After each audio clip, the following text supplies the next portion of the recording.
So that's the book, The Lone Ranger and Tonto Fistfight in Heaven by Sherman Alexie, or at least part of it. This is a really good book. I highly recommend that you read it at some point.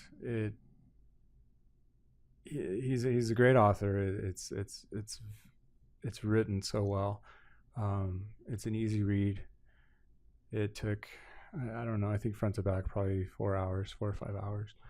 But more importantly, it just paints a picture of this isolated world that I think few of us get a chance to see.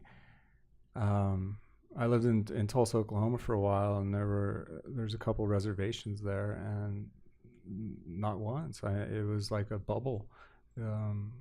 Have no idea what life is like there.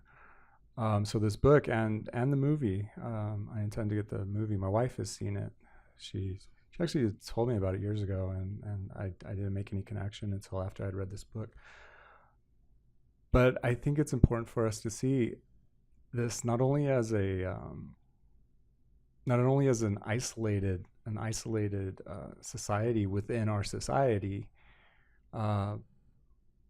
but also just the conflicts of an oppressed people versus their oppressors, and how difficult that is to deal with on a daily basis, whether it be in an educational setting or walking down to 7-Eleven to buy a popsicle. I could also see this. I teach math, so I don't know. I'd have to contrive some way to do it, but I could easily see this as a book to study in class.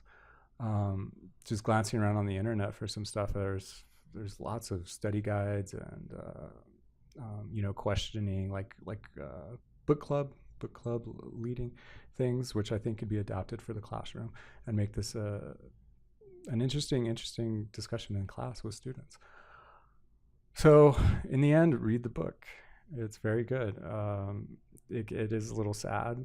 It's very dreary at some points, but it's actually quite funny. There's a lot of humor, which is refreshing, that in such deplorable circumstances, people still make it. They can make it through. It's a strength of spirit. So read the book. Thanks.